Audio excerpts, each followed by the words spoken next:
strategic move that Eddie is making for AJ? Why are you not thinking, let's get him set up for kind of animal?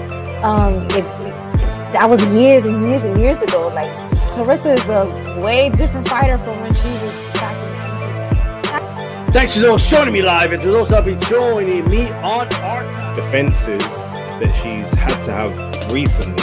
You know, she's pulled people. All right, what's going on, everybody? Welcome to another edition of the Roundtable about tribalism. I don't think tribalism is necessarily bad. I just don't think it has to be. I don't know what he think he sees or what he think he know. But he going to the hospital, bro. Like, bro, you not winning that fight. You guys mentioned, I think, D-Style, you mentioned him versus Regis Program. I'd love, that sounds like a... Old, I don't need you, you know, and PBC and others, in my opinion, it's like, oh, this is my guy. Like, there's a relationship. Flat out, it's tough, and we call box, and we go to the end of the round, and then... That would say, what do you mean by acting black? That's a fair question, but a participant of trash talk knows. And they're announcing a fight 3-4 months from now, and he ain't gonna fight. I bet you anything, he's not gonna fight somebody as good as John Ryder. All right, what's going on, everybody? Good evening, and we have another edition of the Roundtable, and we have a great panel as always. We got my man from across the pond, Bates the Kid. We got Jeff back with us, Hot Boxing Minute. And we got devastating Danny Glover, another partner of mine from across the pond. Nice to have you on, Danny. It's been a while since we been talking back and forth, trying to get you on. Glad that we got you. And my partner in crime, the loquacious D-Style Boxing. Well, we had a jam-packed weekend of fights this past weekend, and one of the standout fighters that most people were keeping their eye on was Shakur Stevenson, because obviously he's in that jam-packed 135-pound division. And the way he's been looking lately, he just seems to be putting on better and better performances fight after fight, which raises the question in this stacked division, right? We got Tank, we got Devin, we got Lomachenko, got a lot of guys. We got William Zepeda. We got a lot of great fighters in this division. Can any one of these guys beat Shakur Stevenson at this point? We'll start with you, Danny. What did you think of Shakur? And at this point, does he look like anyone can touch him in this division? He looks very impressive. I like the way that he seems more aggressive lately, and he seems like he's trying to stamp his authority. I still don't think he has, I think the stoppage flattered his power. I don't think, because even the way he was dropping the guy, it didn't look like it was really the power that was doing it. It seemed more the accumulation. And as far as anybody beating him in the division, I'm not sure. The good fights I would suggest would be Frank Martin. I don't think Devin Haney's going to stay around long enough for him to fight Shakur at this weight, anyways, because his head's too big for his body. Tank Davis could be a potential fight if he's still happy to make 135, which I'm sure he would be. But yeah, I don't see much competition down at this weight for him. Yeah. So Danny, if I'm not mistaken, you have some amateur experience boxing. Now, when you look at a guy like Shakur Stevenson, because early on it looked like he was still fighting in that amateur style, do you feel as though he's pretty much transitioned away from that and has kind of transcended his style into this pro type of style? Or do you think he's adapted to this? Yeah, I think he has adapted to the pro style eventually now. I think him training with Terence Crawford and being taken under Terence's wing has helped him a lot. So I think that's helped him probably sit down on his shots more and not be so safety first as he was in a couple of fights. I remember there was a fight about 4 fights ago where he said that he got tagged. I think it was by the African guy. And he said, I think it was, yeah. Yeah, and then that just made him think, oh, I don't really want to get hit. So he kind of went a bit negative, but he kind of, someone must have had a word with him and said, listen, if you want to be a pay-per-view star, you've got all the tools, but if you want, you've got to be a bit more exciting and a bit more engaging, and you have the talent to do so. And I think, I guess, against Oscar Valdez, he showed glimpses of that and he put on a good performance. And I think now he stepped up in weight. He's sitting down on his shots more and planting his feet more. Gotcha. Jeff, Shakur, a lot of hype around him right now. A lot of people, if you look at him, he seems to be untouchable in the ring. Guys can't even lay a glove on him. Do you think this is the next generational talent for us? Can he be a Mayweather type of fighter in this next generation? Oh, I think you're on mute, Jeff.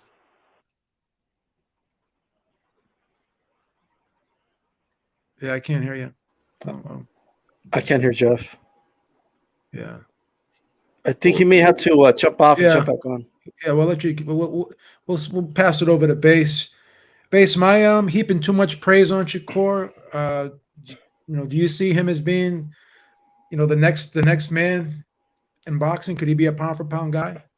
Oh no, he can definitely be a pound for pound guy. I wouldn't necessarily say that you're heaping too much on him, but there is still a lot more work to do before I guess he gets crowned as the next. But I mean, in terms of if you call him the next big thing, I don't think that's out of realm the possibility. Ultimately, we're not saying he's the big thing now, but he's the next big thing, and I'd agree with that. In terms of who can actually beat him, I mean, funnily enough, in my opinion, I think the only person who can realistically would have been maybe Loma 2 or 3 years ago, or probably Devon, but he's not going to stick around because he can't make the weight safely, and it wouldn't really be a fair fight between the two of them at this stage. I think that's a fight that will happen probably at 147 about 3 or 4 years from now. But yeah, I think in terms of styles, I think because those two have kind of been honed within the same systems, you could maybe say that would be his biggest test at this point. But realistically, the only thing that's going to beat Shakur is weight and size, because in these current divisions, I just don't think there's anyone that's like skill for skill is just on his level. Gotcha. Jeff, let's talk about Shakur Stevenson. Lightweight, what's the toughest fight you think on the horizon for him? Who do you think is going to really make Shakur work? Because he's had an easy run of it thus far. Yeah, still having some audio issues. Yeah, I don't know. Are they? We hear you now. Let me see. Yeah, cutting in and out. I don't know what's going on with your audio. All right. We'll see if you can work that out. And we'll go over to you, D-Style. Look, there's no doubt that Shakur is a really good talent. I was looking at some. This doesn't say everything, but because it depends on your level of opposition, we got to take that into consideration. But his defensive stats are like off the charts. Like he's getting hit like 17% of the time, which is like 4 or 5% removed from Bivol's second place, right? Has Bivol, besides Canelo, really fought a higher level of competition than Shakur?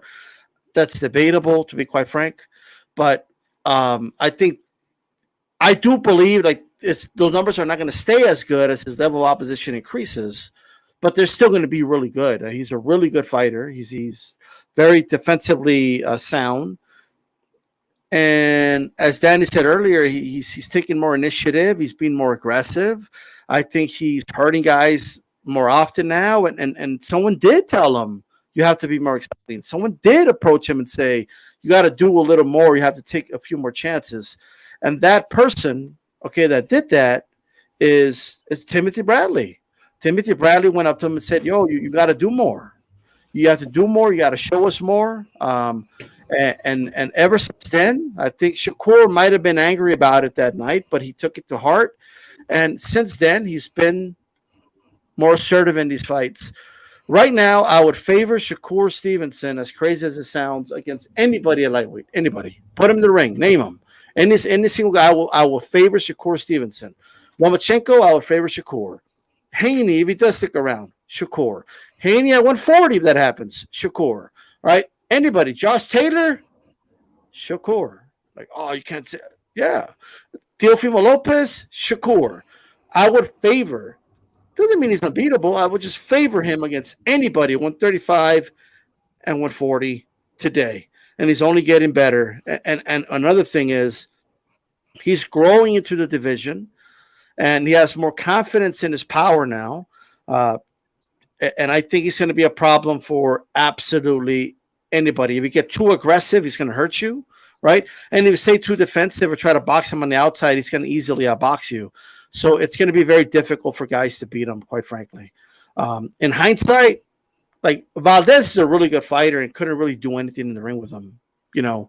And I think that win will age very well. I think Valdez will have a lot of success at 130, and people will look back and say, yeah, you know what? That was a really good win. So the Nakathila win is looking pretty good right now, right? People got on him for fighting very defensive. Well, that's how you're supposed to fight a guy that punches like Nakathila, right? It makes sense. Look at what happened to Berchelt. Nakathila messed him up, right? So I'm very high on Shakur. I've been high on Shakur, and it seems like every fight is growing. And shout out to Teddy Atlas, who totally did not watch him fight, okay, and called him boring when we know you didn't watch the fight, Teddy. Stop, Teddy. Just stop. That's all I got. Jeff, back to you. All right. I hope I got the microphone. Good time, you got it squared away, man. Okay, so before I begin on Shakur Stevenson, what's up to the chat, everyone in the comment sections? If you got friends that are competing in lightweight, or you know any of the top lightweights, like say Devin or Tank by off chance, or Ryan, tell them to go to 140 now. Tell them to go now. There is nobody, and I don't say this, I don't ride waves very often when it comes to fighters. Oh, I am so high on Shakur Stevenson, and nobody's messing with that dude. It's just ridiculous. He stands in the pocket, stands in your face. His get hit to not get hit ratio, like it's just ridiculous. He marks off all the check boxes minus having stunning one punch knockout power like Mike Tyson, like my man D-Star was going into. We've watched him evolve. He's clearly watching the comment sections and all the feedback he's getting on the pods. He's not doing the lateral movement, backward stepping, nothing. He's standing in your face, making it a dogfight, and you're still not touching him. It's almost disgusting how easy he makes it look. Like it really, to just stand there in front of people, it really is not easy. And at 126, 130, I would have thought maybe Navarrete, with his extraordinarily awkward style and volume, would have presented a problem.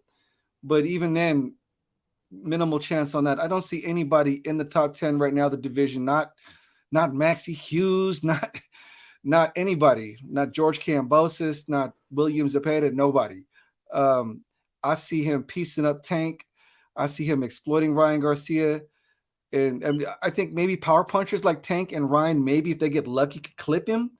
But that would, you know, anything's possible in this sport called boxing. Devin would make it a chess match, but I would favor just Shakur has that mean streak inside of him that Devin doesn't quite have.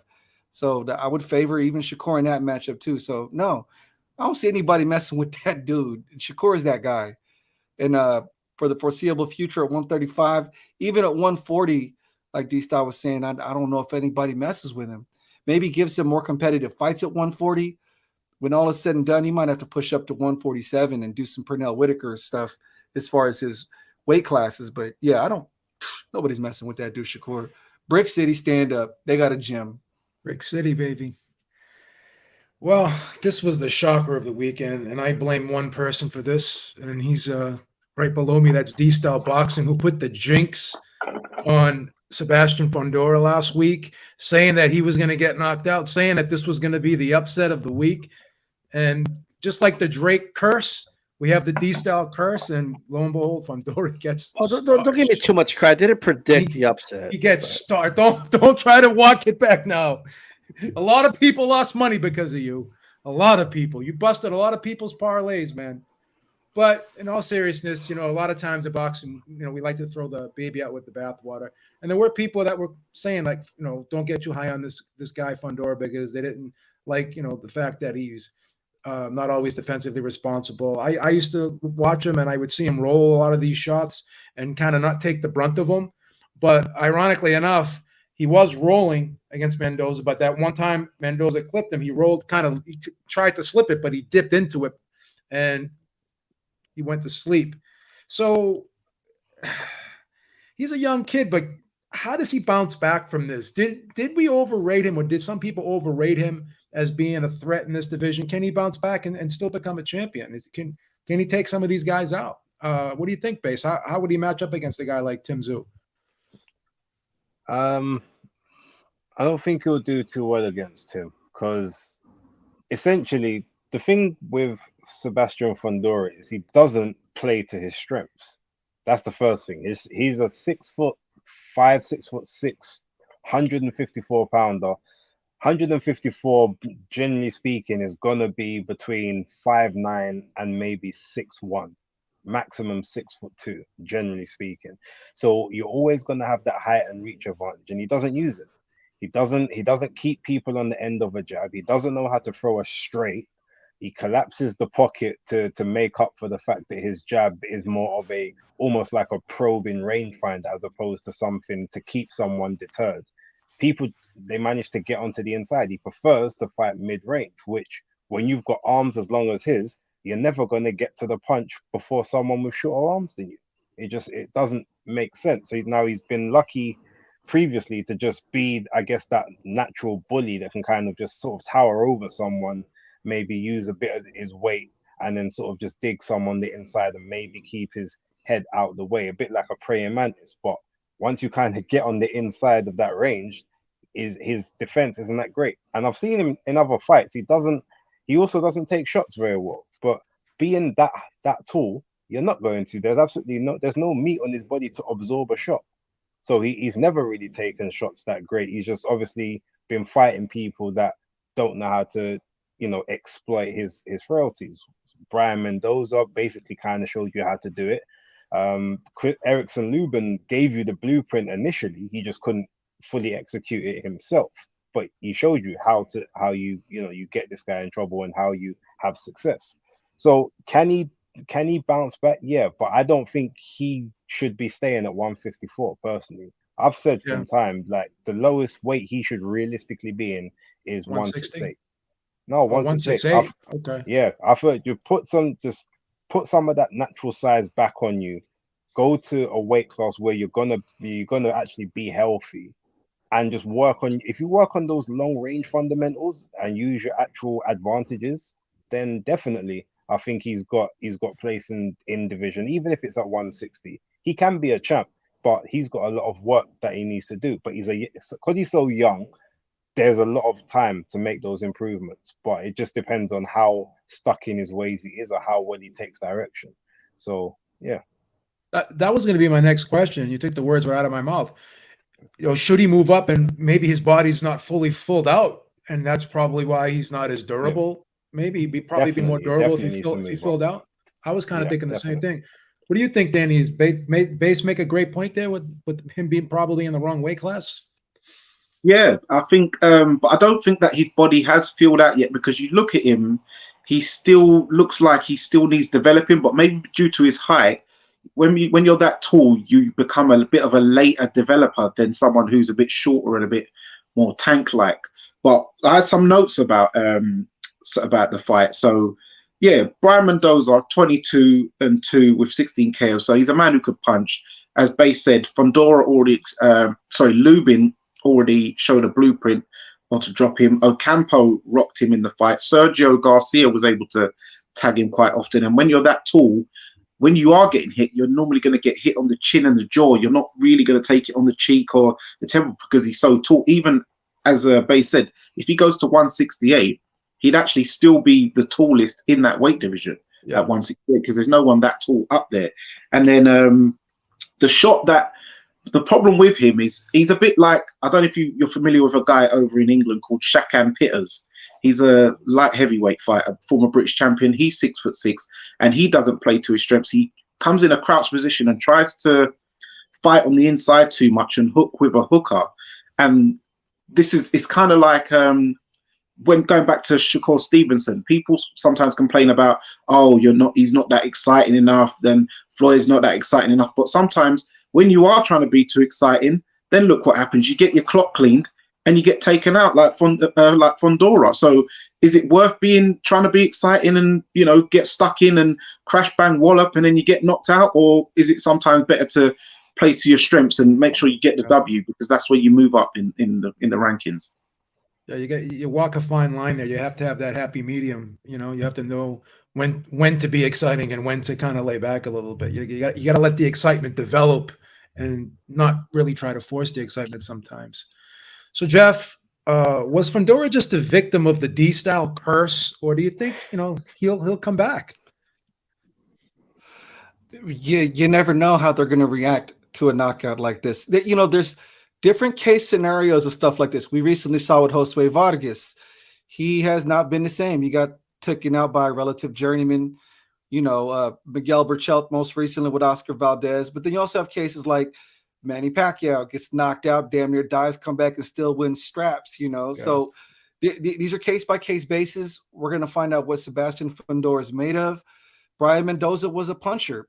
He was in camp training with Michael Fox as his sparring partner. Michael Fox is a 6'3" welterweight. So he was, practicing getting that leverage and throwing up. And much like when you see with Vaquero, as I bring him up again, Sebastian Fundora liked the uppercut. If somebody throws uppercuts from the outside, you practice that overhand right until it's ingrained in you. And sure enough, he clipped him once he threw that uppercut from the outside. Fundamental rule. Don't throw the uppercut from long distance. You do it from the inside. And I like Sebastian Fundora. I mean, he's clearly a good kid, comes from a good family.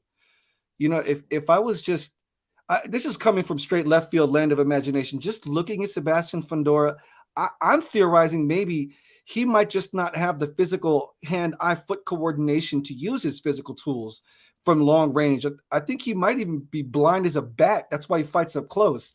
That's my guess. There's no way somebody with Kareem Abdul-Jabbar Enter the Dragon dimensions doesn't keep everyone at the end of a jab like Paul Williams. I don't know. It's beyond me, but tough kid. It was a fun run while it lasted. And I knew that Jared Hurd train was going to derail at some point. I think we all did.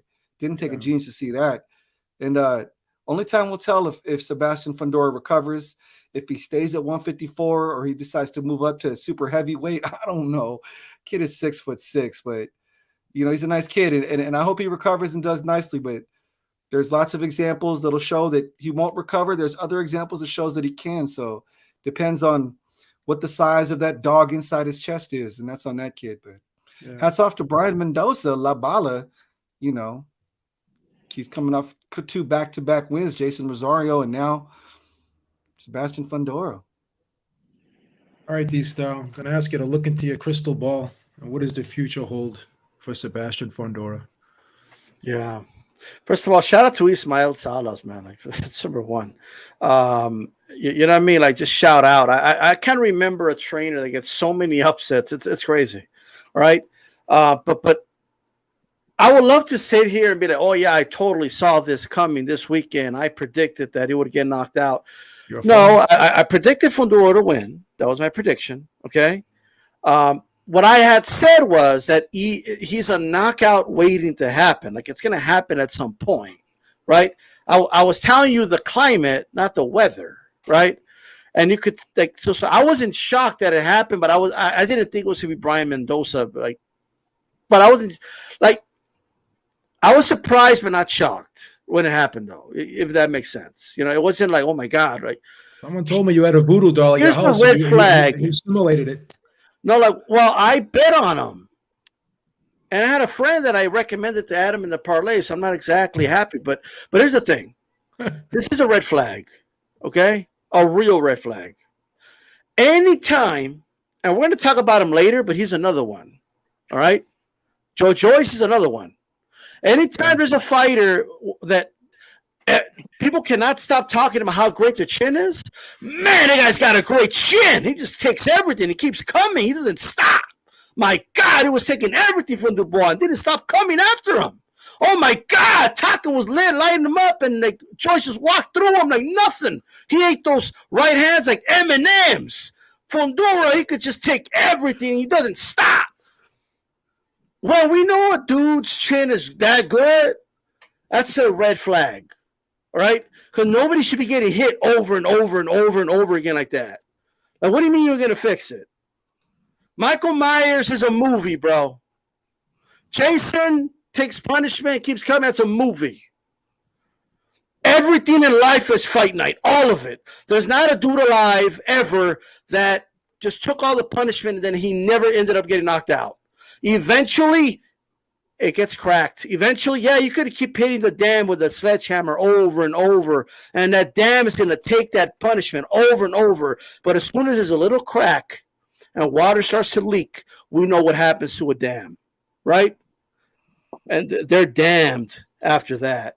And I'm going to tell you right now, Fundora will never be the same again, in my opinion. He could prove me wrong. There's been fighters before they got knocked out, but he has to be a little more responsible. There's nothing wrong with being a tall guy that knows how to fight on the inside. But should that be like your primary way of fighting? Yeah, is there a reason you can't stick a jab in somebody's face and make them earn their way inside? Like Bernardo Hopkins always used to say, I have a chin, but I'm not just going to give it to you. You have to earn it, right? So make them earn the hook that lands. Don't just get hit with it 3 times and, oh, man, what a chin.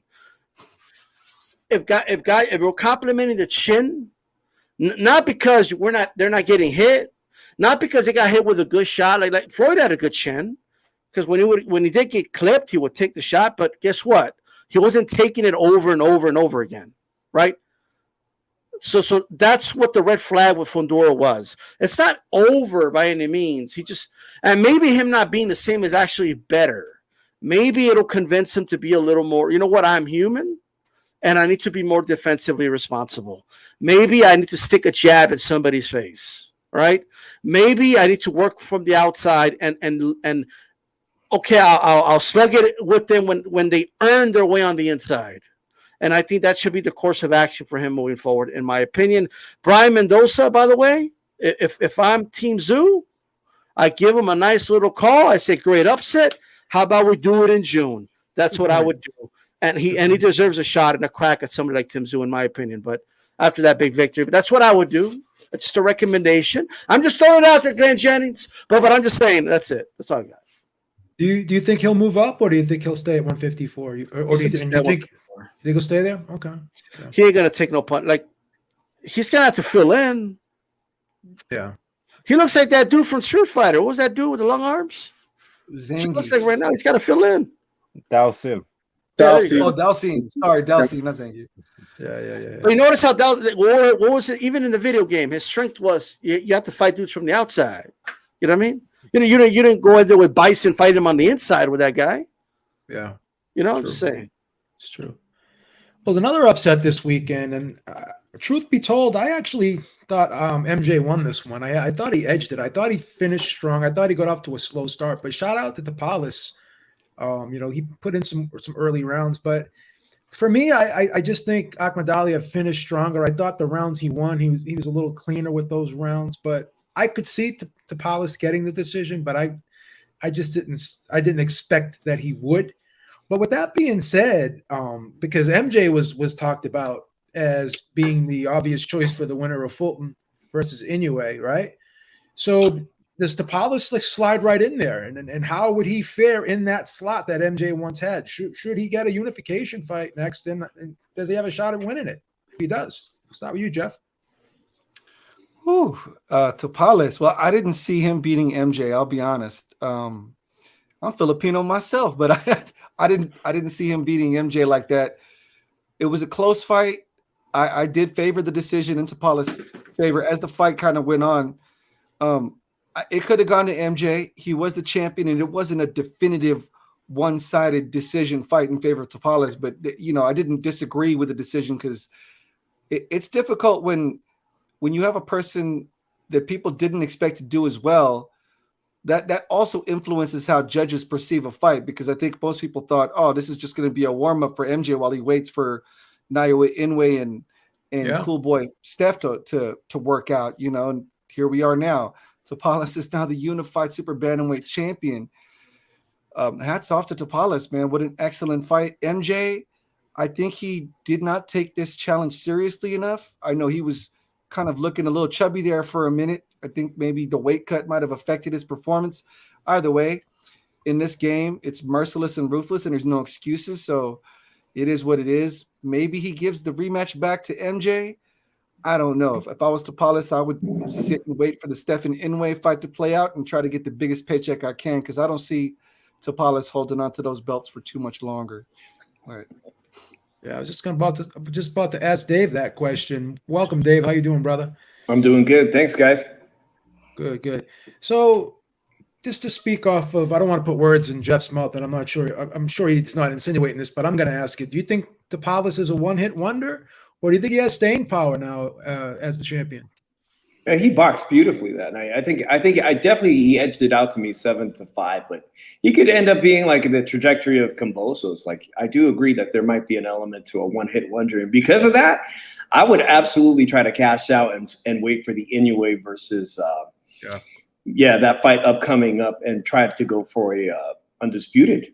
Yeah, because you know what, MJ was going to do the exact same thing, so why give him the opportunity to rematch? And with Sean Gibbons, I believe he's a free promotional agent, so he can go and fight across it. You know, it's not like he had a contract. I don't think he has a contract with them. So I would definitely sit around and wait for that opportunity to unify and go for undisputed. Yeah.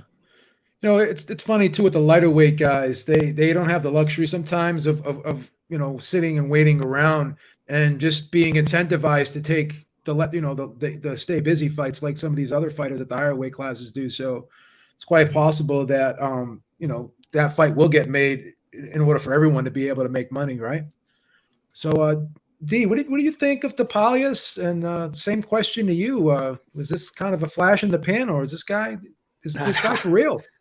Well, nobody's a flash in the pan at this level, but yeah. Look, that wasn't an accident. This wasn't like he caught him with a good shot and knocked him out in the fourth round. This wasn't like that could have been a fluke or that, because he won multiple rounds, especially early. I was actually watching the ESPN card because I was very dismissive of this fight, to be honest with you. I just didn't think MJ was going to lose. And then I tune in round 5, and I'm like, this guy, he's going life and death. Like, what's going on right now? Tapalis is landing the nice up jab. It's landing on MJ. He's frustrating him. And then when MJ got some offense in, I feel like he stayed in the pocket too long. And then Tapalis would capitalize on it and hit him back. So I could see why that's a very difficult fight to score, to be honest with you. Very difficult because every time MJ got him, and I didn't think I thought MJ had a little more quality than that. Like, I would think he would get out of the pocket. But he didn't, and it was crazy to me.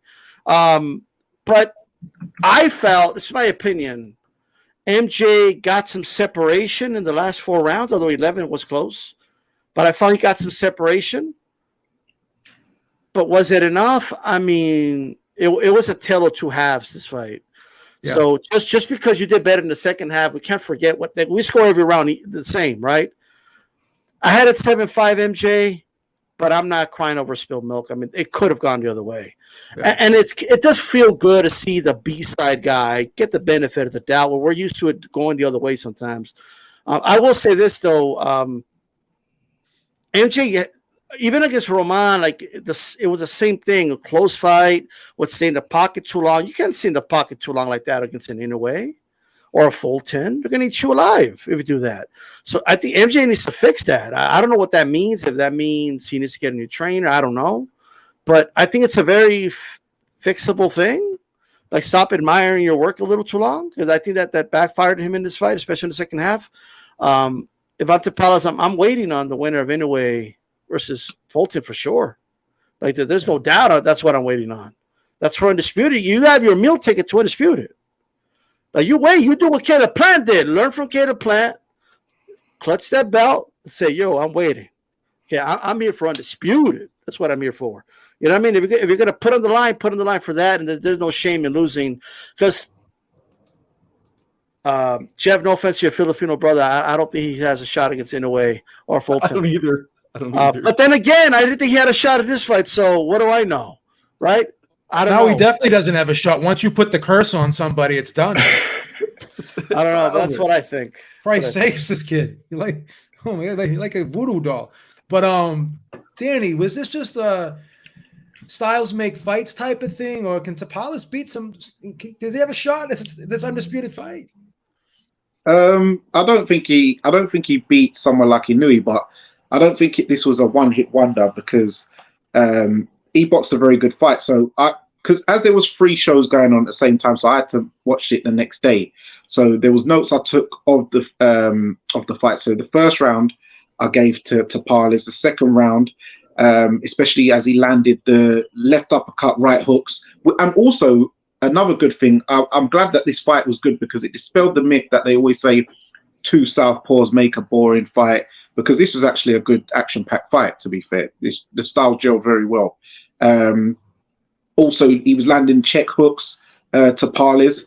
Round 6, Akhmadaliev, he started to win the round, and then as my man down in the bottom left corner said, that he ends up getting caught whilst he's being too greedy, while we backed him up on the ropes, trying to do too much, and he ended up getting caught. Round 7, there was a good left hook to the body, followed by a left hook to the head by Akhmadaliev, which backed up Tapalis, which was a good round for him. Round 9, I gave to Akhmadaliev. Round 10, I actually gave it a draw.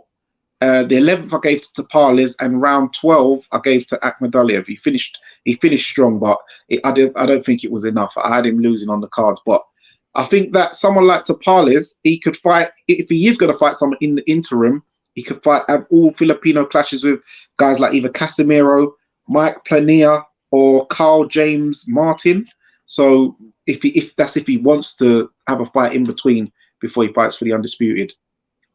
Gotcha. Base, like I always like to do with you, I'm going to throw you a curveball, right? Say Fulton pulls off the upset against Inoue, and then he takes on Tapalis in the undisputed fight. Now, Fulton, to me, had a coin flip against Brandon Figueroa, who was another guy who brings volume, is an aggressive guy.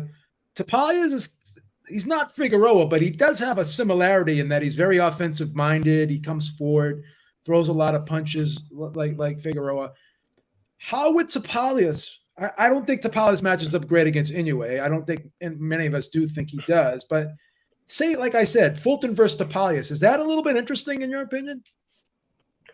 I actually think Tapalis would match up a little better with Inoue than he would. Okay, Fulton. all right. So I'll give you this one, then I'll tell you about the other one in a moment. So him against Fulton, I think the difference is Fulton will win that because boxing, in terms of actual skills, he's got the natural skills over Tapalis in terms of just ring craft and everything else. And also what we've seen from Stephen Fulton is he can mix it up in the pocket if he wants, or he'll box from the outside all night. To him, if it's undisputed, he's not going to care about what the crowd want.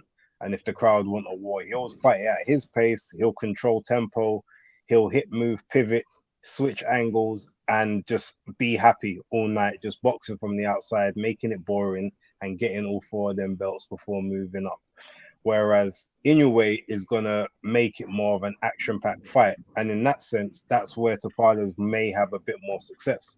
Because, yeah, we know Inoue can crack. Like, he's got crazy power at the lower weights, but we don't know what it's like at 122 yet. We haven't seen it.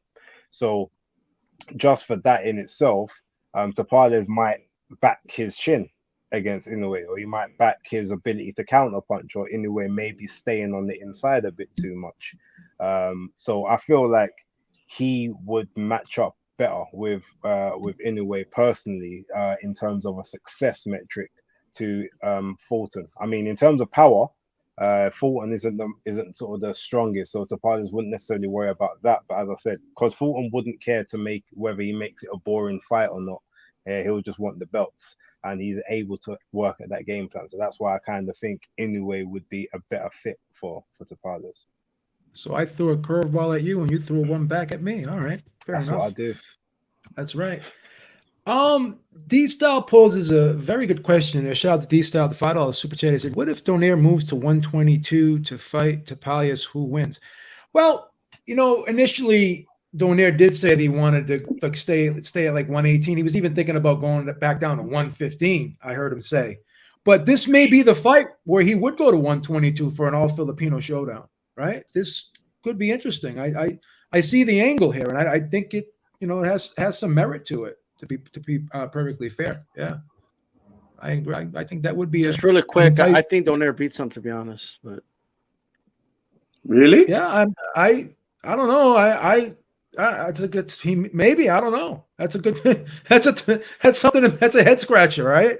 I wouldn't take it to the bank that Tapalis wins either, but although it would probably suck if he won, like if Inoue beats Fulton, and then let's say hypothetically Donaire moves up, and then what are we gonna have to see Donaire again fight Inoue for like? No, I don't know if I want to see that fight again, but I mean, but it might be a better fight actually at 122, because you got a bit more on you to absorb shots, and maybe the shots aren't as powerful with the extra couple pounds on. You never know. They could push that narrative for sure. Yeah. The one thing we know about Donaire is his power has traveled all the way up to 126 before. So we know he's got the power. We don't know about Inoue's outside of 118. I'm not saying it's not there, but it's not proven. Yeah, it's still a question mark. Yeah, we got to see it. Yeah, got to see it. Well, Bam Rodriguez cruises to another victory over Cristian Gonzalez, setting up a big unification fight with Sonny Edwards. Now, I think the big knock on Rodriguez is he gets talked about sort of like Shakur, whereas the excitement thing, right? But Shakur's kind of stepped on the gas, sitting down on shots, like many people on the panel said. So he's been more exciting. But Sonny Edwards, he's a firecracker in there. He's something to watch. I enjoy watching Sonny Edwards. So could Sonny Edwards be that guy that kind of forces Rodriguez to kind of have to fight out of his shell a little bit? Is that the opponent that would make Rodriguez have to sit down and fight and not be able to, maneuver his way on the outside like he normally does? Who would you guys pick in that matchup, Dave? Dave, does Sonny Edwards have a shot here? Yeah, more so now. Now I think so. Yeah, I didn't as of last Saturday. What bothered me is that the expectations were set so high because Bam Rodriguez had these two sensational wins in 2022, right? Yeah. And coming down in weight, I thought he would simply dominate everyone. So I was rather surprised by how much trouble he got into with Cristian Gonzalez this weekend. And when we say he took unnecessary punishment, he took the most serious injury you can have outside of an orbital bone fracture, and that's a broken jaw. I haven't seen that since Jai Opatai fought Brady's at cruiserweight, where he fought through that and actually won that fight and dominated. Yes, he dominated, but there's a lot of things now that concern me where I think now Sonny Edwards can take advantage of that. For one thing, I don't think he's cutting off the ring as well as he should, especially at 112. I thought he'd have an easier time with an opponent like Cristian Gonzalez. And he takes too much punishment. So, I know we got friends in here who are close with the Robert Garcia camp, but I would like to see them work on his defense because he's taking too much unnecessary punishment. And this injury is gonna take some time to heal from that injury. And now I think the fight between Sonny Edwards and him is much more intriguing than I did before. But I'll say this, I will say this about Bam. He's a superstar. He is a superstar in the making. And he had a bad night Saturday, and he still won, and he broke his jaw. I favor Bam to come up on top on that one. All right. Shout out to Drew with the $5 super chat. He says, anyone on the panel going to Canelo versus Ryder besides Hot Boxing? Jeff, also waiting on the karaoke smoke from Hot Boxing. Jeff, you going to Mexico? Oh yeah, I live in San Diego. I'm always down there in Mexico. Oh, okay. All right. Good for you, man. Okay, all right. You're a great dude. Estudié español en la escuela por 2 años. Hablo is it that bad there? Is the crime overrated? Man, it's fine. Like, mind your business. Don't go anywhere strange and keep your antennas alert. Like, if you got any kind of street intelligence, you'll be fine. Don't do nothing stupid. And yeah, if you got to be told, stay alert. I don't know. That's well, this is in Tijuana. This is any border town.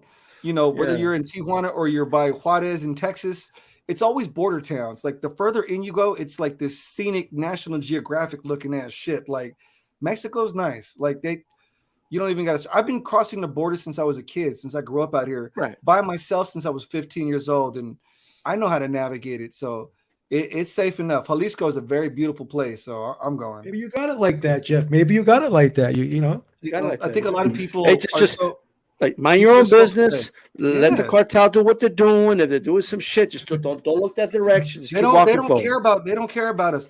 Nobody on this panel, like, we're too resistant to the sun. They're not looking for us. If they are going to kidnap somebody, they're going to look like money. They're going to have blonde hair, blue eyes, or some craziness. Like, they're not worried about us at all. Well, listen, Beebs flexed his bank account on YouTube before, so I don't think he should go to YouTube. Wow. Please, You know what I mean? Like, please. yeah, you know, and, Please. I think there's a lot of people who are upset that it's Ryder, whatever, clever. 130,000 were at Estadio Azteca to watch that fight with Greg Haugen. Who the hell is Greg Haugen at this point in boxing history? I'm going to see a stadium fight in Mexico. It's going to go down in history regardless. So, but yeah. Jeff, I hope you squeeze in some tequila tasting while you're down there in Guadalajara. We're gonna try to, if I can organize a day, to try to get. There's gonna be so many of my people down there. My team works very closely with No Boxing No Life out here in San Diego, and we work with Zona Norte with Eric Morales and that gym down there. So my gym mate Habib Chalet is going to be at a showcase competition in Jalisco Wednesday that week on May 3rd. So I'll be working media at that event, and I work with Marv Nation and Eddie. I do a lot of their media stuff too, but I'm looking forward to it. But see, he works with like No Boxing No Life. That's why he's safe. You know what I mean? Yeah, I'll get mugged. You know, but I roll everywhere solo. I just don't like to be tethered to people, so I'm always by myself, man. I could get murked, who knows? But you know, whatever. I'll just say this really quick. Look, I live in a border town too. I go to Juarez once in a while. It's not that bad, right? It's not like you see in the media. It just doesn't. Jeff is right. The cartels literally don't give a shit about you. You know what I mean? Like, they're killing each other. Just don't get caught in the crossfire. That's a different story. But that usually happens at night, nightlife, stuff like that. It is what it is. Mm-hmm. All right, base. Let's follow your surroundings. Let's reel this back into some. And don't flex on the internet, Beeb. Don't stop flexing on the internet. That's a rumor. That's a total rumor out there. No, you'll be getting the defamation papers pretty soon. But base, how do you think Rodriguez and Sonny Edwards match up, man? What do you think of that fight? You know, it's a good fight. And prior to the weekend, I would have put the money on Bam. Now I'm a lot more 50-50. No, one thing I've always said about Sonny, I feel like in terms of actual boxing IQ, ring IQ, he's probably, to me, a top 5 in the world. Like the way he can navigate the ring and keep him, you know, sort of do that hit and move and actually be able to affect pressure fighters who should be the bane of his existence, and you know, be able to fight at pace for the entire 12 rounds if need be, on the outside. Like, I've seen him do it. I didn't think he'd be able to do that against Felix Alvarado, and you know, for a moment it looked like he wasn't going to be able to, but then he literally just caught his breath, caught the shots, and then went back to doing what he needed to do. Now, the thing with Bam, and I'm high on Bam. I think he's a great talent, but again, he's young, which is one thing. So he's still actually learning his craft quite a bit. But it seems as almost like he needs to be able to fight people that aren't necessarily good at moving to look his absolute best. I'm not saying they have to be overall flat-footed, but if we look at Quadras and Rongvasai, obviously those are 2 statement wins. Both of them, I think we can comfortably say, were over the hill on the decline in their careers. Then he goes with a young, fresh guy in Israel Gonzalez. Wins, yes, he wins comfortably, but he makes hard work of it. He doesn't look great. He says, he's jaded. Okay.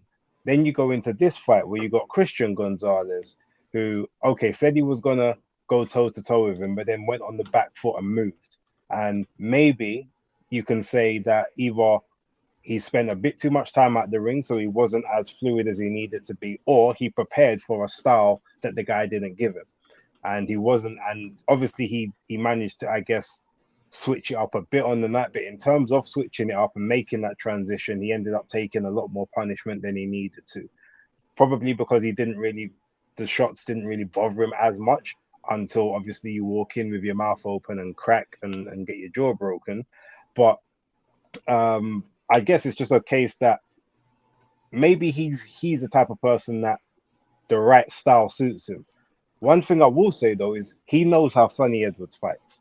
Sonny doesn't change up much. He doesn't sit in the pocket with people and just pick them off. He's definitely a hit and move, find his openings, tie up when he has to get separation, hit and move. So you know what his tactics are going to be. So if Bam can prepare solidly for that, the fact he's got the power, and I guess you could maybe say he's the naturally bigger guy because he's able to fight at those higher weights and he's younger, so he's only going to fill out in his later years anyway. Whereas obviously Sonny is, I think, 27 now, 27, 28, somewhere around there. So realistically, you can say Bam can do it if he's tailor-made to Sonny, because Sonny won't change his style. Whereas Cristian, like I said, he was offering one thing. I guess if you look at all of his tapes, he's not a back foot fighter. So him doing that was probably something he wasn't prepared for. So it can kind of give him the benefit of the doubt. But so far, it looks like he might be what they call a flat track bully, where he looks good against these older guys, ain't got the legs no more. And he can, and he can do all of his slip moves around them. But when it comes to the younger guys who've got that movement on tap, maybe it's not the same. But we'll have to wait and see. Okay. Yeah, I don't know. This is a kind of a weird, interesting fight for me. Danny, do you think that Sonny's a little maybe too crafty for Rodriguez? Because he's never been in there with a guy like Sonny as of late, up until this point. Yeah, I think that Sonny is too crafty for him because Gonzalez, I know Base was saying that he's giving him the benefit of doubt, but Gonzalez is not, he's not really that, compared to Sonny Edwards, he is not really slick and skillful and fleet-footed. He hasn't got the same boxing skill as Sonny, and I think someone like Felix Alvarado, even in that fight, to me, Sonny did stay sometimes in the pocket and fire combinations before moving up. He did kind of hold his feet a bit more, especially when he got tired and he had to. He was in the process of getting his second win. He was able to fight Alvarado off. So I think even when Bam comes in, I think Sonny will be able to hit him with combinations, light him up, and move. Especially at that weight, when they have a big ring, Sonny knows how to use every inch and extension of these big rings. So I just don't think Bam's going to be able to catch up with him, unfortunately. I just he just looked a bit ponderous. Yeah, it just didn't do it for me. I just see Sonny beating him, and I thought Sonny would probably beat him before that as well. I know people get high on people who have nice highlight reel knockouts and seem very exciting, but as once again I said, the crashback wallet thing, people get too gassed about power, and as we know, skills pay the bills at the end of the day. So this is why I think Sonny Edwards would beat him. Yeah. D, what do you think? This was maybe an off night for Rodriguez, or has this fight changed your opinion on how he would match up against Sonny Edwards? Well, look, Sonny Edwards is a really good fighter, no doubt about that. He has a future ahead of him. He's had some sunny days, that's for sure. All right, and he'll have more of them. Please. But there's levels to this, and I honestly believe Bam Rodriguez is a level above him. I think Bam is trying to put on a show for people. I think he's just he's fighting at a different level in terms of what he's trying to accomplish in the ring. Sonny's going in there and fighting 100% defensive, which nothing wrong with that. He's doing what he needs to do to win fights. Nothing wrong with that. Bam Rodriguez is trying to build a fan base. He's trying to look spectacular in the ring. He's not doing everything possible to just win. And if you listen to his interviews, he'll tell you, Bam Rodriguez, in my opinion, is a special fighter. He did suffer a broken jaw. And there are fighters right now, world champions right now, that would not have fought through that. All right? And I wouldn't even have blamed them. Oh, my jaw was fucked up. Okay, cool. No argument for me. But he fought through that. And the level of caution you have to have when your jaw is fucked up, it's a whole nother level of caution, right? Because one more shot, it could get even worse, right? Bam Rodriguez deletes Sonny Edwards, right? Wow, that's strong. He will put his lights out in that ring. Sonny Edwards does not have the power to hurt Bam Rodriguez, and I don't even think there's that much of a speed difference, which is something that Sonny has enjoyed in abundance. He'll be in the ring with someone who can match him in speed if that fight were to happen. And I'll take it a step further. I think Bam is better at the quick pivots on the inside. He's a better inside fighter than Sonny. Sonny's not going to be able to just hold a guy and hope something happens. And I do believe that while I agree with Drew's comment in the chat that defense is a big issue with Robert Garcia, it is. Like, no trainer is perfect. But what he is a master at game plans. If Robert Garcia could craft a game plan for Maidana to give Floyd Mayweather a really good fight in the first fight, that's Floyd Mayweather. True. He's going to have a game plan for Sonny Edwards, with a much better fighter in Bam at that. So, like that's how I feel about it. But nothing's settled with words. I could think what I want. Unfortunately, he had surgery. We're going to have to wait. I hope the fight happens next year. It's the right fight to make. Shout out to Sonny, but Sonny's going to shoot his shot, and just like he tried with Clarissa Shields, no cigar. You know what I mean? It is what it is. Shout out to Sonny, man. He gave it a shot, but his best shot just wasn't enough. Are you officially putting the D-style curse on Sonny Edwards now, or? No, I don't got to put any curse on him. Okay. I just know that the gift of Bam Rodriguez will keep on giving. All right, but it's still a fight I want to see, though. Make no mistake about it. Sonny, if you're watching, he just put the curse on you, so you know. Whatever. But D-style. Wild off the last guy. If you're saying that Bam Rodriguez is a much better fighter than Maidana, what has Bam done to prove that, and against who exactly, apart from old men thus far? Well, Rungvisai is the same guy that knocked out Chocolatito.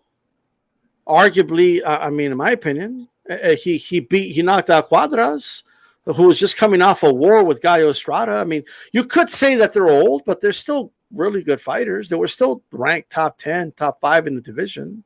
They're better than anybody Sonny Edwards fought. I'll take an old Cuadras over anybody Sonny's ever fought. Anybody. Alvarado, who would you say is Sonny's best win, Danny? And then we'll take Tulane. Rodriguez's. Yeah, Tulane, but Tulane was old. He was old. Yeah. He was old. But no, I'm saying, how would you put Bam as a better fighter than Maidana thus far? I don't see that. I see your point. Look, I'm not going to sit here and act like he has the resume that Maidana had at that time. He doesn't. I just think he's a craftier fighter, and I think his ceiling is higher than Maidana's was. I'll say that. He hasn't proven at this point. I'll concede that all day. He hasn't proven at this point that he's reached the level of Maidana yet. But I believe he will, is what I'm saying. Well, skill's a very subjective thing, and I would argue maybe Rodriguez is a bit more versatile than Maidana, if you want to say that. But skill is always going to be subjective, you know. But from a versatility standpoint, maybe he still has a long way to go in terms of the resume department. But just by watching him in the ring, he seems to do a little bit more different things. Like Maidana had his strengths, but Rodriguez just seems to have more versatility than Maidana, in my opinion. But whether or not that's enough, that's going to have to remain to be seen. Jeff, do you agree with D-Style here, or do you agree with Danny? Man, I don't know. I think very highly of both of them. And I don't know. I'm split down the middle. I'm really high on Sonny Edwards and really high on Bam Rodriguez. The way Sonny Edwards nullified all of Felix Alvarado's offense was spectacular. All love sweet science to that degree. And we've seen Bam Rodriguez style. I mean, on Carlos Cuadras, who arguably is, at a certain age where he has kind of shot legs, but he struggled with, Israel Gonzalez and Cristian Gonzalez in this recent fight, but he also fought through a broken jaw. So he clearly has that dog in him. So they both have extraordinary, capabilities to really nullify each other's game plans. And it really is on the night that they fight, what happens? We know that Bam Rodriguez has a broken jaw, so he'll be out the game at least 4 to 5 months. I'm thinking maybe we see a fight between Dalaki and Sonny Edwards before that, but I don't know. I can see both people winning in this fight, depending on who shows up the night of the fight. So it might even come down to the weigh-in before I can give like an educated decision on what, because I'm very high on Sonny Edwards. And if you're here in the States and you're a boxing fan, it's hard to ignore all the feedback and all the stuff you've heard about, you know, Bam Rodriguez, because Bam Rodriguez is like the golden child, you know, so it's like, I don't know. I like them both, but I can see Sonny Edwards fighting somebody else while Bam Rodriguez heals up, because at 112, 115, they can't just sit around on their laurels and let time fly, because the income is just not there at those weight classes for them to sit and wait 6 to 8 months. Well, I just want to add this really quick. So go on. It's going to be really quick. Like, all right, go on. One thing I'll say is Sonny Edwards, win, lose, or draw, is good for boxing. He's entertaining as hell. He's a must follow on social media if you're not following him. That's all I wanted to say. Yeah, no, the thing I'll say about the difference between, I guess, a Cristian Gonzalez and Sonny Edwards is that Cristian, and I think even Israel, they both had quite a bit of a height and reach advantage over Rodriguez, where Sonny won't have that. So that also could play into him may being able to cut the ring off better against him, or to be able to game plan for him, because he's similar in height as opposed to the others with like 3 or 4 inches taller. But I just wanted to kind of throw that out there as a variable that obviously we can't account for with those last two performances. It's a good point. Good point. All right. Lots of news in the heavyweight division. We're hearing that Tyson Fury could return in the summer against Andy Ruiz. Now we're hearing about this tournament. Supposedly a rumor. No one's can confirm it if people are being asked about it. But the rumor about Tyson Fury and Usyk fighting in December, as well as Wilder and Joshua fighting in December. We heard the news of Joshua saying that he may not return till December. And I recently just listened to an interview with Barry Hearn, who said that hasn't been decided yet. So there's a lot of stuff floating around that has not been confirmed yet. But we did see Tyson Fury. We did see Deontay Wilder. We did see both of them in Saudi for that Jake Paul, Tommy Fury fight. So it's hard for me to not believe that something is not being worked on behind the scenes. We heard Wilder also say he's got something big planned.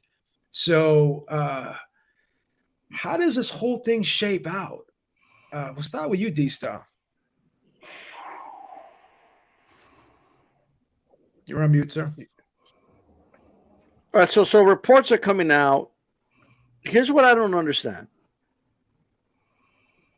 So if it's this, because I know it's been reported this way by some, so Fury versus Usyk, and then Wilder versus AJ, right? Why would the third place game be a semifinal? Is what I don't understand. Like, why? Like, you get what I'm saying? Why would you put the undisputed matchup as some semifinal to a tournament? Yeah, I mean, what I'm thinking is they would probably want all the belts unified, and that way the next fight could be a unification, like it could be a undisputed fight. In other words, but like you're putting the two guys that lost to those two guys. Like, no, I understand what you're saying. I got you. Like, it makes no sense to me. Which is why I'm questioning the report. I think what's more likely is that Fury fights AJ, Usyk fights Wilder, and then the winners meet in the final. I think that's logically, unless Saudi doesn't give a shit, they're the ones putting up the money. So who am I to say, right? But unless that's what they want. But me personally, I would love to see it. Why not? Whichever which way. And I don't care if people say it's blood money and all that. I don't care. Boxing is a blood sport, and they're going to go where the money's at. It is what it is. But boxing's always gone where there's brutal dictators or whatever. Like it's whatever to me.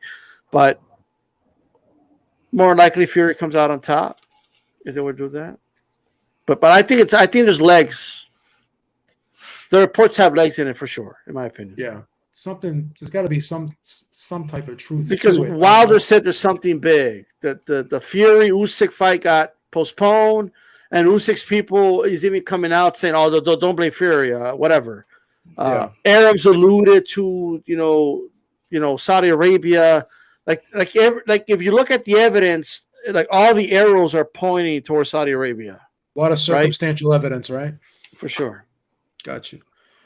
Jeff, with there smoke, is there fire? You will have to please forgive me on my view of Tyson Fury, but my brain and my investigative antennas instantly shut down the instant anything about Tyson Fury is mentioned. Fat gas bag of dishonest air.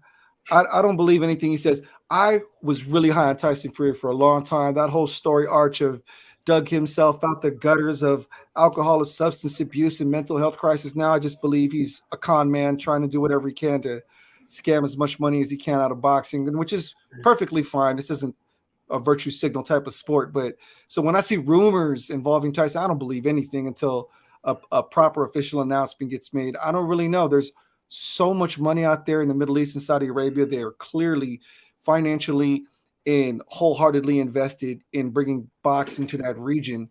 So nothing is outside of the realm of possibility, but yeah, I don't believe in squat that involves Tyson Fury until it becomes an official announcement, because Tyson, he might just retire tomorrow. You don't know what that dude, he's like, screw everybody.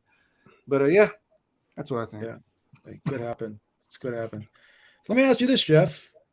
Tyson Fury versus Andy Ruiz in July. Do you dip into your wallet and buy that pay-per-view? Probably, spot just, but I'm degenerate, man. Don't ask me. I probably would buy it.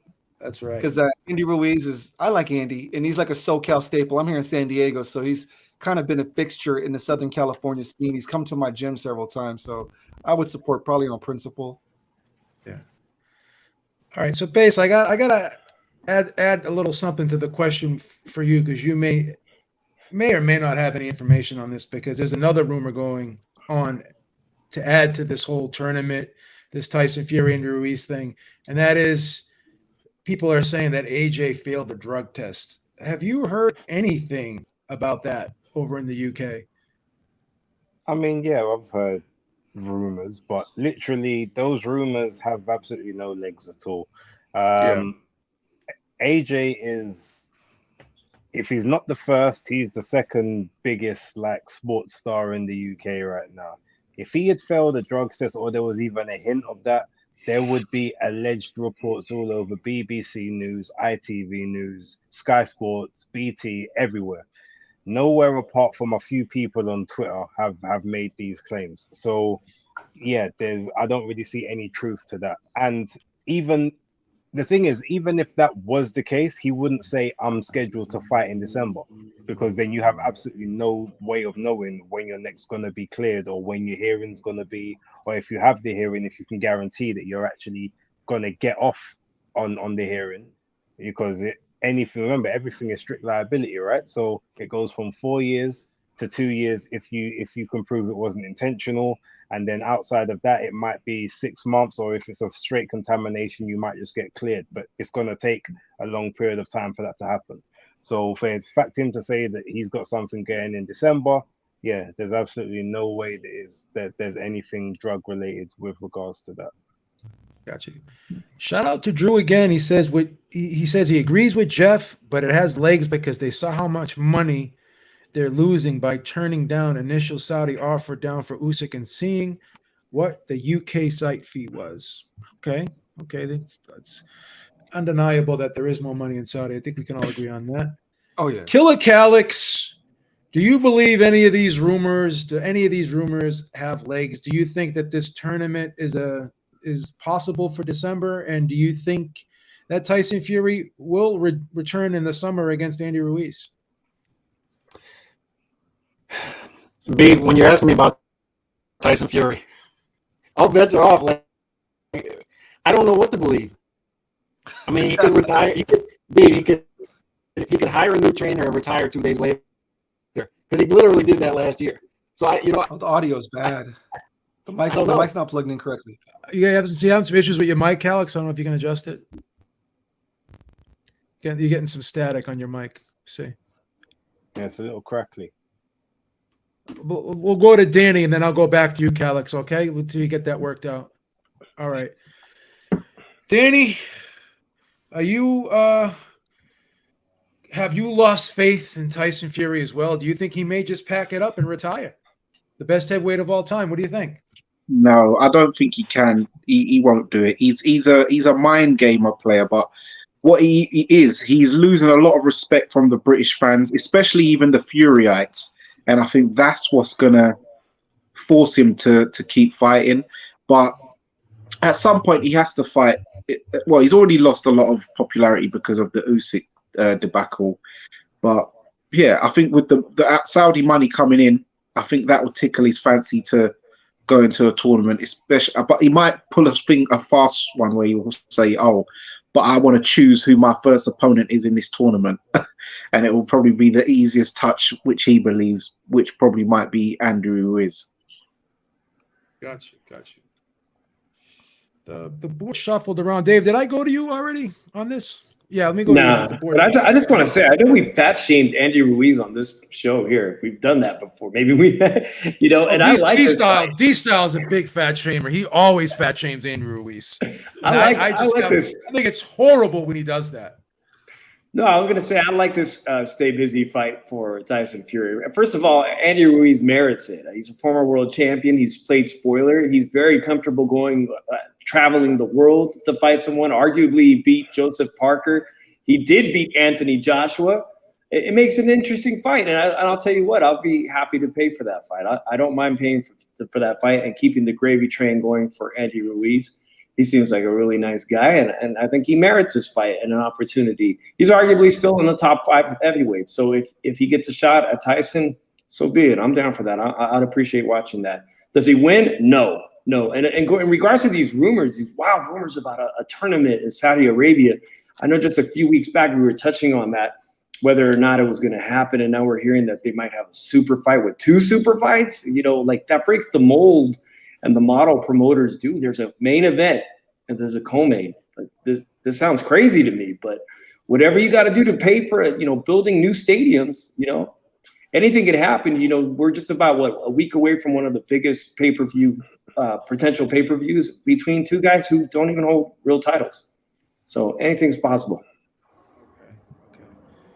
Calix, Tyson Fury is supposed to be meeting with George Warren next week. They're going to be discussing this fight in the summertime.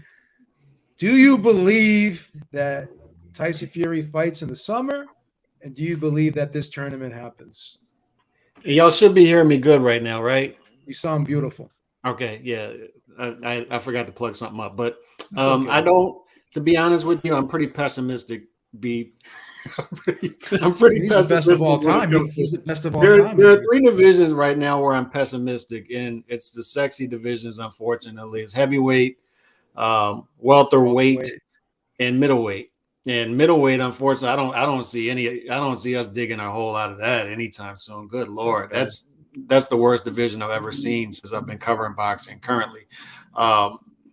And welterweight, we're still waiting. The heavyweight division is just they get me so close to undisputed, and then they pull it away from me, pull it away again, and pull it away again. So I've just been conditioned over the past couple of years to just assume that whatever big fight they got coming up is going to fall through. So when I hear something about some sort of semifinals stuff happening later this year, I'll be happy to get one of them. Just give me one of them. I don't need 2 in one night. Just give me one of them. So that's where I'm at with it. I'm looking forward to Joe Joyce being back this weekend. Other than that, I'm conditioned to just think pessimistically about the heavyweight division, to be honest. I'm going to be cautiously optimistic. How's that? Because I'm the one that's always saying these fights ain't going to happen. I said Tank versus Ryan wasn't going to happen, and I had to stick a pie in my face because I lost that bet. So I'm going to be cautiously optimistic. I'm going to have to be cautiously optimistic. Base thought it wasn't going to happen either. Base, he didn't either? I'm surprised, man. I gotta give Base credit. I gotta give Base credit though, because a couple roundtables ago he said that he didn't think Canelo was going to fight Bivol later this year, and hearing Bivol's manager earlier this week, I'm starting to think Base is right about that. Base, that fight ever happen? Is that fight off the table for good? You think, Base, or what do you think? For right now, yeah, I don't think it happens this year. You think it happens next year? Possibly.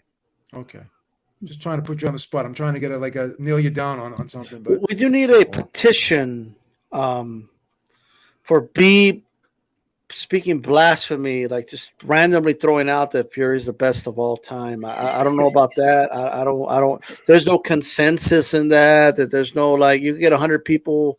The majority's not going to say Fury is the best of all time. I have no idea why your opinion is being spoken about. Like if it's some consensus or some like my fact. opinion is statistically insignificant, like many other things that I say. And if you believe, you should not believe half the things that come out of my mouth, because a lot of times I am what's called the silent minority. How's that? So basically, ladies and gentlemen, when Beep says something, believe 1/4 of what he says, right? So if he says Tyson Fury is the best of all time, like we know Tyson Fury of all time, so maybe it's not best, maybe it's best jackass of all time, but not the best of all time. Tyson Fury, if you put him in a video game and you match him up against any heavyweight, right? Everyone would pick that character on that video game. 6'9", moves around the ring like a gazelle, had a cut from one end of his face to the other with his bone hanging out. That's a Rocky movie in itself. We're not doing Switches to southpaw. He went like the best of all time when that life and death without a wall in there, ladies and gentlemen. It is what it is. Like the Matrix. About a gazelle. He moves around the ring like a hippo. Stop it.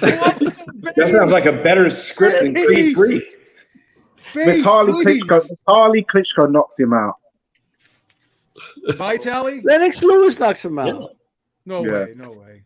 I'd take Vitaly, definitely. I take Vitaly. Lennox got knocked out by Oliver McCall. You don't think Tyson can catch Lennox on a bad night? I'll take Lennox. I don't know. 2 out of 3, I'll take Lennox. Lennox is my second favorite. Of course, anyone could get caught on a bad night, but that's not how we do hypothetical matchups, right? Tyson Fury has never had a bad night. Yes, he has. He lost to John McDermott. Another Teletubby. Oh, man. That should have been a draw. No, his dad said he lost. Even his dad, even Tom, what's his name? His dad. John Fury? No, John. Yeah, John said he lost. And Peter said that was a draw. Okay. Plus, he's the brother of Tommy. Like that takes away points easy. You know what I mean? Say. Oh, you can't say that. That's not right. That's his family. You can't take shots at his family. Tommy's not even in the conversation. You can't do that. I mean, you lose some points. I'm saying. Can we get back to the topics, please? It's late. All right. Base is getting into here. Okay. All right. So, big fight. This is the big fight of the weekend here. Joyce-Zhilei Zhang. This is an afterthought. I think Zhang is like a plus 600. He's a long shot. But D-Style brings up a good point. He brought up a good point earlier about the chin. And eventually, you keep getting hit, you keep getting hit, and someone's going to clip you and someone's going to put your lights out. Zhang is a heavy hitter. He already overachieved against Hrgovic. I thought he won that fight. A lot of people thought he won that fight. So, could Zhang upset the apple cart here? Does he have a shot? Base? He does. I mean, look, literally about a week and a half, 2 weeks ago, I had a dream like Martin Luther King about this fight. And I saw Joe Joyce go down twice. He managed to get up both times, but he went down. He hit the canvas. So, I'm going to be there on Saturday, so I'll get to see if the dream was a premonition or not. But in terms of this is the biggest crisis of Joe Joyce's career thus far, right? You've got a guy that not only hits hard, is an actual skilled boxer. Like, he's not just a big puncher like Deontay Wilder. He's a skilled boxer. He's a southpaw, which is not something that, Joe Joyce is accustomed to dealing with. And he's sneaky. Like, he knows how to set up shots. So, like, Joe Joyce's best attributes here is the fact that it's funny, I call him almost like a pressure-in pure boxer as opposed to a pressure fighter, because even though he applies pressure, everything he does is basically just behind the jab. So that's a textbook pure boxer in effort. but it's just the jab is just consistent, but he just sticks on you and doesn't give you a room to breathe. Now, even he's acknowledged in the press conferences that they had earlier on today, which was actually, to be honest, it was hilarious. I'm not gonna lie. But everyone was basically saying those first 4 rounds is gonna be like the biggest. It's almost like gonna be the biggest test of his career. And if they get to the 5th round, then that's where they can start to see how things go. But ultimately, it tells me that for those first 4 rounds, he's not gonna be the same juggernaut that we're used to seeing. He's not even going to be the juggernaut that fought Daniel Dubois. I think he's going to be a lot more cautious and a lot more careful, and he's going to keep his hands a lot closer to his face. Now, people think, oh, Zhang's just this 4-round fighter, 5-round fighter. He's actually his gas tank isn't that bad. Like he knows how to manage he knows how to sort of manage rounds well. Apart from obviously when he was suffering from kidney failure against Jerry Forrest, but outside of that, like he knows how to sort of manage. So the only way he's really gonna tell is if Joyce is almost gonna have to stick on his chest. And in this particular fight, the one thing that Joyce normally has, and he still might have it in this one, is that he's always the much physically stronger and imposing guy. I don't know categorically if he can push Zhang around in those clinches and when they tie up, because that's been his calling card against everyone else. When he gets on the inside, he basically just goes to town and wears them out that way, digs to the body, and then goes back on the outside on the jab. If he can't establish that domination on the inside, then it could be a very interesting and long grueling night for him. But yeah, it's definitely an interesting fight, and it's definitely not one way either. So them odds, I mean, it might be worth putting odds on the other way. Little side bet base, put a little I'm definitely putting a bet on for it to go the distance, because I don't actually think anyone's getting knocked out. I think. Okay. So you think it goes the distance then? I think it goes the distance. I may bet the over. I may bet the over in this one. Base, let me ask you a question, because I don't know the answer to this off the top of my head. I haven't really done research on this. When was the last time Joe Joyce fought a southpaw? It was his 4th fight against Lenroy Thomas for the Commonwealth title. 4th fight? Yeah. So it's been a minute then, right? Mm-hmm. And usually, historically, southpaws really you don't see a lot of southpaws who are really big punchers either. Like Michael Moore was a big puncher, but he wasn't a huge puncher at heavyweight. He was more of a puncher at light heavyweight. When he moved up, he wasn't really stopping a lot of guys. So it'd be interesting, because Zhang brings something a little different, He does. Yeah. Danny, what do you think of this? Do you think Zhang could upset the apple cart? He has a chance, but I just think with Willie Zhang, his age isn't going to be, even though they both are, older in age. I think Zhang is like the more physically older. Joe Joyce, I think in the later rounds he's gonna wear him out early to mid, and I'm seeing him stopping him quite late. With Zhang, yes, he got the draw with Jerry Forrest. I didn't know that he actually had kidney failure that night, but I do remember that performance, as we saw Gerard Anderson took Forrest out in 2. But with Zhang, even in the Hrgovic fight, he had a great start, dropped him. But when you're looking on the back end of the fight, his gas tank wasn't looking too, and that's why people were saying, oh, that's why Hrgovic got the decision. I thought Zhang won it, to be fair. I'm not saying Hrgovic won that, but on the back end, he was slowing up, and we know that the juggernaut keeps coming, and I don't think Zhang hits hard enough to knock him out. Yes, he's got decent power. He's got 19 KOs in 24 fights, but I still don't think he has the detonator to take out someone like Joe Joyce, especially. And I think Joe Joyce is going to be strong enough to push him around, because he's very big. If you meet him in person and when you see him next to opponents, you realize how big he is. When he's on his own, you don't realize, because he doesn't look as big as when he takes his clothes off. He's one of those guys, like, he looks smaller in clothes, and then Pause. I mean, Space. You went left with that. When he takes his shirt off. He didn't mean all the way, Base. Please. Yeah, We're not talking about a porno, Base. This is not a porno. Danny, I got you, Danny. Don't worry, I got you, Danny. Base, please. Yeah, I'm not talking about birthday treats. You know what I mean? Is this airing live? Yeah. Please, Base. Yeah, when he takes his shirt off and he's got like big legs and he's like big torso and stuff like that. So he's a big guy. So I think he'll be able to manhandle that that granddad in Willie Zhang. I think Zhang is probably even a bit older than 39, to be fair.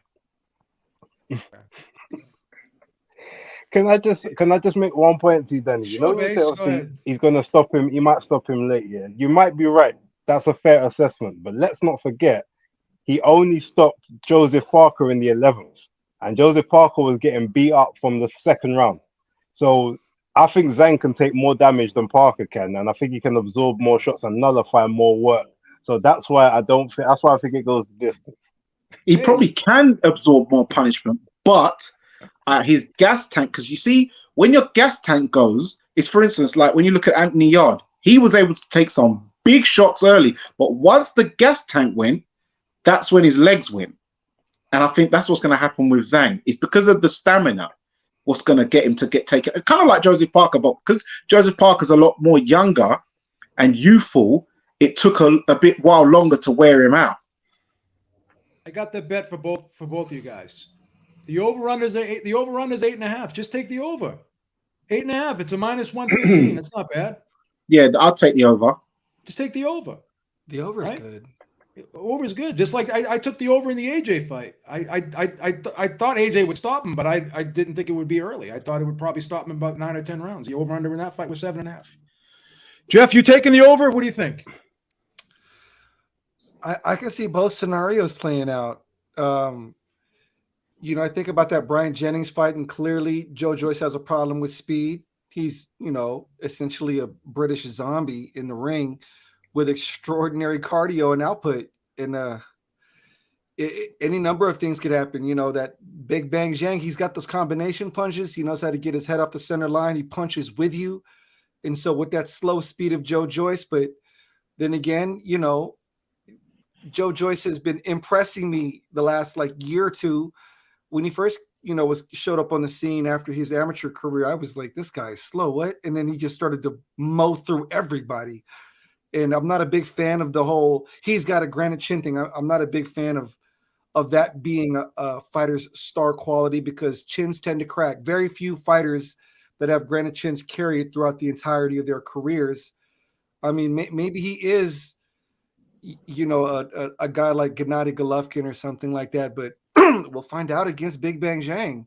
The way he shut down Flip Ergovic, that was something else, I think the over is a good is a good take. 8.5 rounds. My common sense analytical brain is saying Joe Joyce with a late stoppage, but my flight of fancy imagination is saying it. Zhang shocks Joe Joyce with his power and ends up getting a stoppage, maybe even earlier. Because is Joe Joyce going to be more defensively conscious against Zhang? I sure hope so. Because Zhang definitely has pop. He has pop. But we said the same thing about Danny Dubois, and look what happens to Dubois' eye socket. Yeah. Well, no, Joyce said that he said in the press conference, obviously he's not gonna be just going gung ho. He's gonna be aware of what's coming back at him.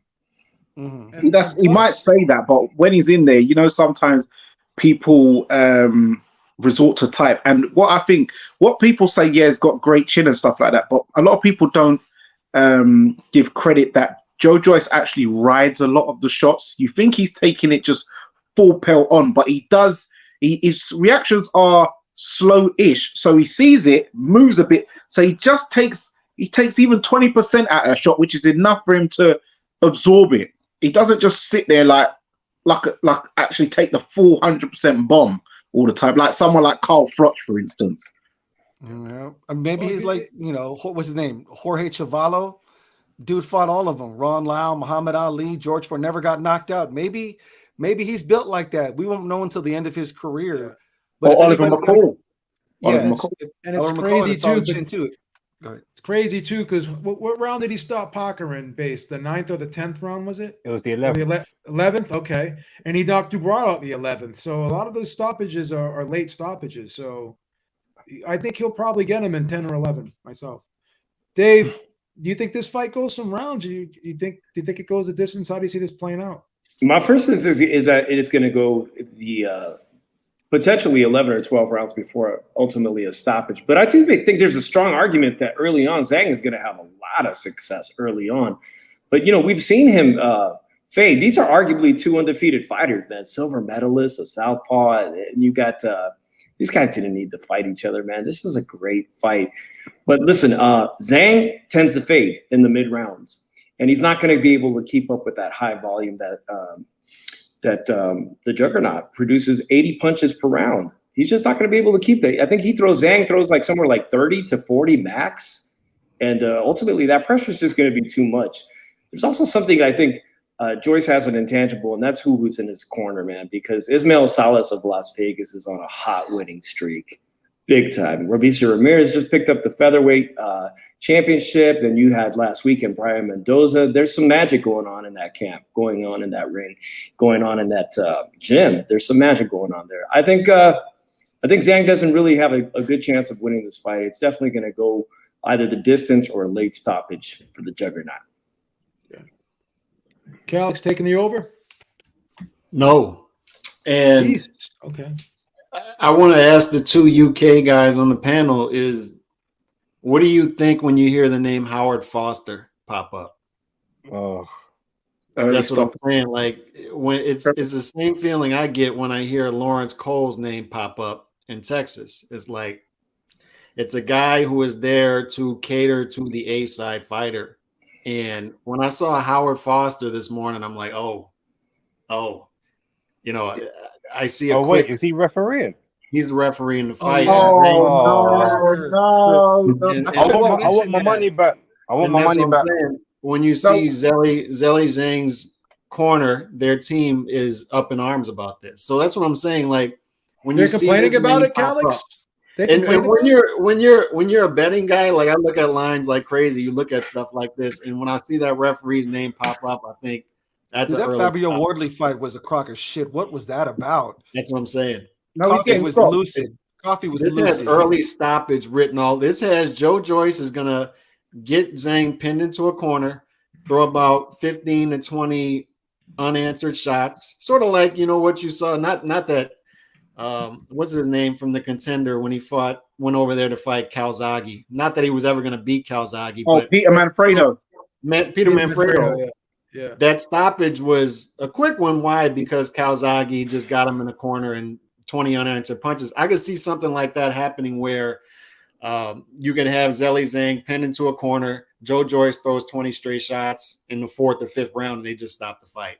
I could see something like that happening. And I hope it does not. I hope I'm wrong about this because I want to see Zhang be given the opportunity of surviving, because if that does happen, then we can see Joe Joyce possibly go into a dark place, right? But if you're asking me if I'm taking everything into consideration, Joe Joyce's high output, this guy is a heavyweight who can throw 100 punches per round. And you have a referee in there who is going to call things quickly. And then you have a guy in there who does take punches. He gives them back, but he does take them as well. I've taken everything into consideration. I think we're going to have a fun, entertaining fight that's going to be stopped somewhere between like round 5 and 7. So if we had a different referee, would your outlook be different? Yeah, because I would lean towards late stoppage. This is one of those weird fights. I love it. And I don't usually love fights where I feel confident about the outcome. And to me, the outcome here is pretty certain because I'm high on Joe Joyce at this point. I'm bullish, and I was not 2-3 years ago. I was watching this guy fight, and I'm like, 3 to 5 years ago, I'm like, man, he's slow. And then he just starts to grow on you because the result is the same every time. And then you learn the science behind what he's doing. A heavyweight throwing that many punches, I don't care if they're slow, they're short. He can fight on the inside. And he's just going to overwhelm you. And he's got a chin. I mean, he's got a chin. So I just think he's going to do the same thing here, and I think it's going to be earlier than people think. Yeah. Ruin my evening. Now you've said that, the 8.5 over is looking a bit bleak, especially now. I think a lot of people forget as well that AJ dropped Willie Zhang in the Olympics hard. So if Joe Joyce manages to catch him, drop him, puts a little cluster together, we know Howard Foster. He jumps in on the Carl Froch, George Groves. He jumped in on the Oval McKenzie, Macronelli 1. This guy has a bad history of doing this. He's look, so. D-Style will attest to this. I'm the biggest Carl Froch fan you'll ever meet. I am. I'm out there politicking for Carl Froch possibly being, and B will tell you this. Hey, did you guys know he packed 80,000 into Wembley? Right, exactly. I had to do that. I had to. Sorry. I'm the original Carl Froch fan. That stoppage against George Groves, it's an early stoppage. It's like you gotta let these guys fight, and he's not gonna let them fight. I don't think he's gonna let them fight. Damn it. I think he's there for a reason. Yeah, Frank Warren put him in for a reason. I just want to remind Calix that this guy's better than Carl Froch. Yeah. Maybe overall, but what I'm telling you is, in 2008, because Carl Froch was on his bumper from 2006 to 2008. And Joe Calzaghe saw, do you know what? This youth reminds me of when I was fighting Chris Eubanks Sr. And he knew that Carl Froch was going to do him. That's why he vacated the belt and made Carl Froch fight Jean Pascal for the title. Because at that point, when Carl was mandatory, Joe knew, because remember in his last two fights, he got dropped by Hopkins and Roy Jones, who are not big punchers at that time, and they couldn't finish. If Carl dropped Joe Calzaghe, he would have finished him. And here's the thing. Here's the Joe does not lose. Be a book writer. That was great fiction. Here's the thing. Win, lose, or draw, when you fight Carl Froch, you're going to be in a fight. Yeah. And you have to make a decision if you want to go through that. Smooth Joe beats Froch any day. Yes, he does. D-Star, a lot of people are pretty clear on the outcome in this fight. But like Calix said, how we get to this outcome, it's going to be fun to watch. Do you agree with that? Oh, this is going to be a fun fight. Like Joyce makes for fun fights for sure. Look, Joe Joyce has a lot of amateur experience. He's a good boxer. He's working with the architect Ismail Salas, who is a very dedicated. I mean, this guy wears lifts in order to do the mitts or the pads with Joe Joyce. Okay, I mean, that's some dedication if I ever seen it. Okay. He's very patient, because imagine waiting on Joe Joyce to finally hit the mitt. I mean, Jesus Christ, by the time that thing hits, I mean, you got to have patience. That's true patience as a trainer. I will say this, though. I know I made fun of Joe Joyce for years for being slow.